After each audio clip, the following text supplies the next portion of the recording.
ቢስሚላሂር ረህማኒር ረሂም። በዚህች ምድር ላይ ስንኖር በዱንያ ውበት ተውጠን በሥራና በቤተሰብ ተጠምደን በሳቅና በጨዋታ ተዘናግተን አንድ ታላቅ እውነታን እንዘነጋለን። ሁላችንም የምንሄድበት ጉዞ፣ ሁላችንም የምንቀርብበት የፍርዱ ቀን እና ከፍርዱ በኋላ የሚጠብቀን ሁለት መዳረሻዎች። ጀነት የአላህ ባሮች የሚዘንጡባት፣ ሐዘንና ስቃይ የሌለባት ከዓይን በላይ የሆነች የዘላለም ቤታችን እና ጀሃነም ስሟ ሲጠራ ልብን የምታርድ ሐሳቧ አእምሮን የሚበታትን እውነቷ ከማንኛውም ቅዠት የከፋች ቸል የተባለች አስፈሪ እውነታ ናት። ውድ ተመልካቾቻችን እንኳን ወደ ቻናላችን በደህና መጣችሁ። የዛሬው ጉዞአችን ወደ ተድላና ደስታ ሳይሆን ወደ ማስጠንቀቂያ ነው። አላህ ሱብሓነሁ ወተዓላ ከእዝነቱ የተነሳ ደጋግሞ የነገረንን ነቢያት ሁሉ ሕዝባቸውን ያስጠነቀቁበትን ቦታ ልናስታውሳችሁ መጥተናል።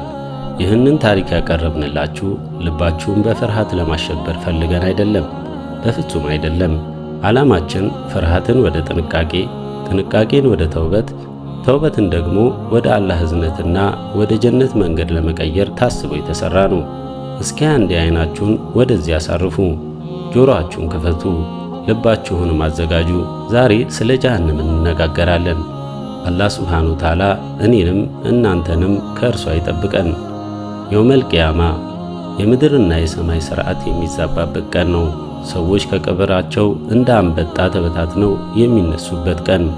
ፀሐይ አንድ ስንዝር በሚያክል ርቀት የሰዎች ራስ ላይ ቀርባ በላባቸው የሚዋኙበት ቀን ነው። በዚያች አስፈሪ ቀን ፍርዱ ከተሰጠ በኋላ ሁሉም ነፍስ ወደ አንድ መዳረሻ ትጓዛለች። ያ መዳረሻ በጀሃነም ላይ የተዘረጋ ድልድይ ነው፣ አሲራጥ። እስኪ በዓይነ ህሊናችሁ አስቡት። ከታች ጥቁር የሚንቀለቀል የሚጮህ የእሳት ባህር አለ፣ በላዩ ላይ የተዘረጋ ድልድይ። ይህ ድልድይ እንደ ተራ መንገድ አይደለም፣ ከፀጉር የቀጠነ ከሰይፍ የሰላ ነው። በላዩ ላይ ሰዎችን እየቦጫጨቁ ወደ እሳት የሚጥሉ እንደ እሾህ የሆኑ መቆንጠጫዎችና መንጠቆዎች አሉበት። ነቢያችን ሰለላሁ ዐለይሂ ወሰለም በጀሃነም ላይ ድልድይ ይዘረጋል፣ እኔና ሕዝቦቼ የመጀመሪያዎቹ ተሻጋሪዎች እንሆናለን ብለዋል። በዚያ ቀን ማንም አይናገርም፣ የነቢያት ዱዓ ብቻ ነው የሚሰማው። አላሁመ ሰሊም ሰሊም፣ አላህ ሆይ አድነን አድነን። ሰዎች ድልድዩን የሚሻገሩት በሥራቸው ልክ ነው። አማኞች አንዳንዶች እንደ ዓይን ጥቅሻ፣ አንዳንዶች እንደ መብረቅ፣ አንዳንዶች እንደ ፈጣን ፈረስ፣ አንዳንዶች እየሮጡ፣ አንዳንዶች እየተራመዱ፣ አንዳንዶች እየተንፏቀቁ ይሻገሩታል። ብርሃናቸው ከፊታቸውና ከቀኛቸው ይመራቸዋል። ከሃዲያንና ሙናፊቆች ብርሃናቸው ይጠፋል። በድልድዩ ላይ ሲደርሱ እግራቸው ይንሸራተታል። መንጠቆቹ ይቦጫጭቋቸዋል። እየጮኹ እየተሰቃዩ ወደ ጀሃነም ጥልቅ ውስጥ ይወረወራሉ። ይህ ወደ ጀሃነም የሚደረገው ጉዞ የመጀመሪያው ምዕራፍ ነው። ገና ከመግባታቸው በፊት የሚያዩት አስፈሪ ትዕይንት። በዚያ ድልድይ ላይ ቆመን ከታች ያለውን የእሳት ባህር ስንመለከት ምን ሊሰማን እንደሚችል እናስብ። ጀሃነም አንድ አይነት ቦታ አይደለችም። በሮች አሏት፣ ደረጃዎችም አሏት። ቅጣቱ እንደ ወንጀሉ አይነትና መጠን ይለያያል። አላህ ሱብሓነሁ ወተዓላ በቅዱስ ቁርአኑ ሱረቱል ሂጅር ላይ ለእርሷ 7 በሮች አሏት፣ ለእያንዳንዱ በር ከእነርሱ የተወሰነ ክፍል አለው ብሎናል። እነዚህ በሮች በቂያማ ቀን ይከፈታሉ። ወንጀለኞችም በሰራዊት ሆነው ወደ እርሷ ይነዳሉ። የጀሃነም ዘበናት ወይም ዘባንያ የተባሉ ጨካኝ መላእክቶች ይጠይቋቸዋል። ከእናንተ የሆኑ መልእክተኞች የጌታችሁን አንቀጾች በእናንተ ላይ የሚያነቡና የዚህንም ቀናችሁን መገናኘት የሚያስጠነቅቃችሁ ሰው አልመጣላችሁምን? እነሱም አዎ መጥተውልናል ይላሉ። ነገር ግን በዚያን ጊዜ ጸጸት ምንም አይጠቅምም። እያንዳንዱ በር ለተለያየ የወንጀለኛ ቡድን የተዘጋጀ ነው። አንደኛው በር ጀሃነም ትባላለች። አላህ ሱብሓነሁ ወተዓላ ላይ ላጋሩ ሰዎች ወይም ሙሽሪኮች የተዘጋጀች ናት። ሌላኛው ለዟ ትባላለች፣ ጣዖት አምላኪዎች የሚገቡባት ናት። ሌላኛው ሰቀር ይባላል፣ ሶላት ለማይሰግዱ ሰዎች የተዘጋጀች ናት። ሌላኛው ሁጧማ፣ ሰዎችን ለሚያሙና ለሚያንቋሽሹ እና ሌሎችም በሮች ለተለያዩ ወንጀለኞች ተዘጋጅቷል። ከበሮቹም ባሻገር የጀሃነም ደረጃዎች አሉ። ከላይ ያለው ከበታቹ የቀለለ ሲሆን ወደ ታች በወረድን ቁጥር ቅጣቱ እየከፋና እየጨመረ ይሄዳል። የላይኛዎቹ ደረጃዎች በዱንያ ላይ ወንጀል ለሰሩ አማኞች ወይም በኃጢአታቸው ልክ ተቀጥተው በአላህ እዝነት ወደ ጀነት ለሚገቡ ሲሆን የታችኛውና የከፋው ደረጃ ሐዊያ ለሙናፊቆች ወይም አስመሳዮች የተዘጋጀ ነው። እነሱ ከካፊርም በላይ ይቀጣሉ። አላህ ይጠብቀን። የጀሃነም አወቃቀር ራሱ የፍትህና የቅጣት ልክን ያሳያል። እስካሁን ያየነው ገና መግቢያው ነው። እስኪ ወደ ውስጥ እንዝለቅ። የጀሃነምን እውነተኛ ተፈጥሮ እንመልከት። የጀሃነም እሳት እንደምናውቀው ምድራዊ እሳት አይደለም። ነቢዩ ሰለላሁ ዐለይሂ ወሰለም እንዳሉት ጀሃነም ለ1000 ዓመት ተቀጣጠለችና ቀይ ሆነች።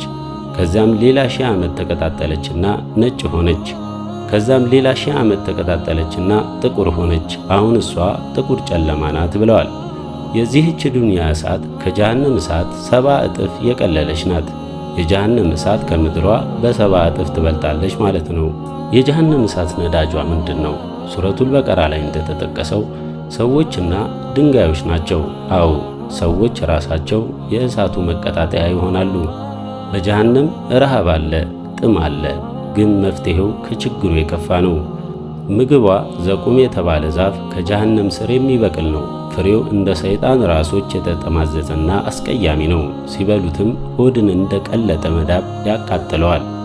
ሌሎች ምግቦች ዶሪ የተባለ እሾህ ያለው የማያጠግብና የማያወፍር እና ጊስሊን የጀሃነም ሰዎች የቁስል ምግብ ነው። የጀሃነም መጠጥ ሐሚም የተበሰለ የሚፈላ ውሃ ነው። ሲጠጡት አንጀታቸውን የሚበጣጥስ ነው። እንዲሁም የቁስል ደምና ምግል ሰዲድ ይጠጣሉ። የጀሃነም ሰዎች የሚለብሱት ልብስ ሱረቱል ሐጅ ላይ እንደተጠቀሰው ከእሳት የሆኑ ልብሶች ተቆርጠውላቸዋል ይላል። ልብሳቸው ራሱ እሳት ነው። ቅጣቱ ቀጣይነት እንዲኖረው ቆዳቸው በተቃጠለ ቁጥር አላህ ሌላ ቆዳ ይቀይርላቸዋል። ቆዳዎቻቸው በተቃጠሉ ቁጥር ሌላ ቆዳ እንለውጥላቸዋለን ቅጣትን እንዲቀምሱ ይላል ሱረቱ ኒሳ ላይ። የካፊር ሰው አካል በጀሃነም ውስጥ በጣም ግዙፍ ይሆናል። የአንድ ጥርሱ ብቻ ከተራራ እንደሚበልጥ ተነግሯል። ይህ የሚሆነው ቅጣቱ የበለጠ እንዲሰማው ነው። 70 ክንድ በሚረዝሙ ሰንሰለቶች ይታሰራሉ። በአንገታቸው ላይ ቀንበር ይደረግላቸዋል። ከእሳቱ ለማምለጥ ሲሞክሩ ዘበኞቹ በመደሻዎች እየደበደቡ ይመልሳቸዋል። ጀሃነም ራሷ ትጮኻለች። ስታያቸው በንዴት ታጓራለች። የሰዎቹ ጩኸት፣ ለቅሶና ዋይታ ለዘላለም አይቋረጥም። ይህ ቦታ መጨረሻ የሌለው ስቃይ፣ እረፍት የሌለው ቅጣት፣ ተስፋ የሌለው ኑሮ ያለበት ነው። በዚህ ሁሉ ስቃይ ውስጥ ሆነው የጀሃነም ሰዎች ትልቁ ስቃያቸው ምንድን ነው? አካላዊ ህመሙ ብቻ አይደለም። ትልቁ ስቃያቸው ጸጸት ነው። እነሱ ይነጋገራሉ፣ ይከራከራሉ። ተከታዮቹ መሪዎቻቸውን ይረግማሉ። ጌታችን ሆይ እኛ ጌቶቻችንንና አለቆቻችንን ታዘዝን፣ መንገድንም አሳሳቱን። ጌታችን ሆይ ከቅጣት እጥፍ እንስጣቸው፣ ታላቅ እርግማንንም እርገማቸው ይላሉ ሱረቱል አሕዛብ ላይ። ሰይጣንን ይወቅሳሉ።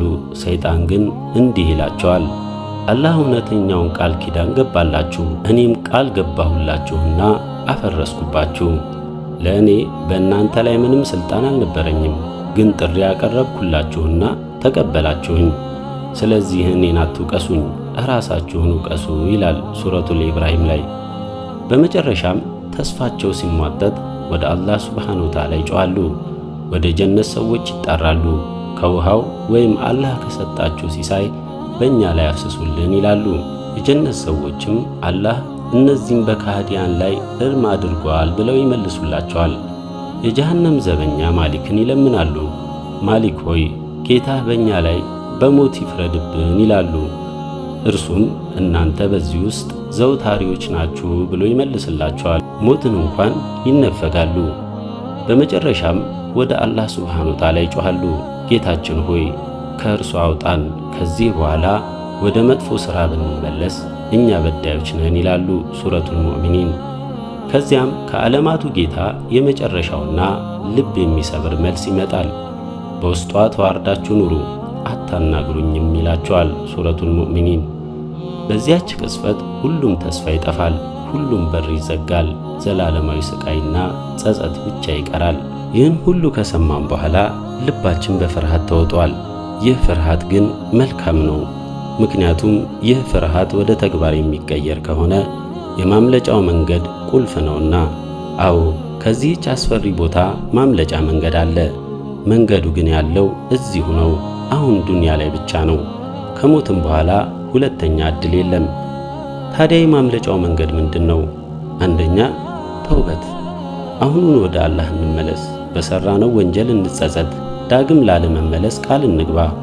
የአላህ እዝነት በር ሁልጊዜ ክፍት ነው። እናንተ በነፍሶቻችሁ ላይ ድንበርን ያለፋችሁ ባሮቼ ሆይ ከአላህ እዝነት ተስፋ አትቁረጡ ይለናል ሱረቱል አዝሙር ላይ። ሌላኛው ሶላት ነው። ሶላት የጀሃነም እሳት መከላከያ ጋሻ ነው። በቀን 5 ጊዜ ከጌታችን ጋር እንገናኝ። ቀጥሎ መልካም ሥራ እናብዛ። ሰደቃ ማድረግ የእሳቱን ቁጣ ያበርዳል። ወላጆችን መታዘዝ፣ ሰዎችን መርዳት፣ መልካምን መናገር፣ እያንዳንዷ መልካም ሥራ ከእሳት ታርቀናለች።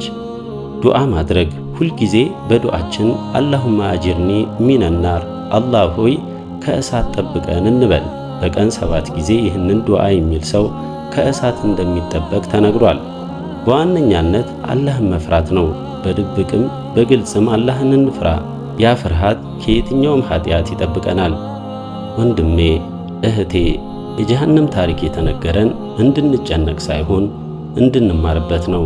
የአላህ ቁጣ ምን ያህል ከባድ እንደሆነ አይተን የእዝነቱን ዋጋ እንድንረዳ ነው። ይህች ዱንያ አጭር ናት። የ60-70 ዓመት ሕይወት ከዘላለም ቅጣት ጋር ሲነጻጸር ምንም አይደለም። እስኪ ዛሬ ውሳኔ እናድርግ። ወደ አላህ እንመለስ። ጀሃነምን ከሚያስከትሉ ሥራዎች እንራቅ። ጀነትን በሚያስገኙ ሥራዎች ላይ እንበርታ። አላህ እኔንም እናንተንም ቤተሰቦቻችንንም መላውን የሙስሊም ኡማ ከጀሃነም እሳት ይጠብቀን። ጌታችን ሆይ በዱንያም መልካምን በአኼራም መልካምን ስጠን፣ ከእሳትም ቅጣት ጠብቀን። አሚን። ስለተከታተላችሁን ከልብ እናመሰግናለን። ወቢላሂ ተውፊቅ። ወሰላሙ ዓለይኩም ወራህመቱላሂ ወበረካቱ።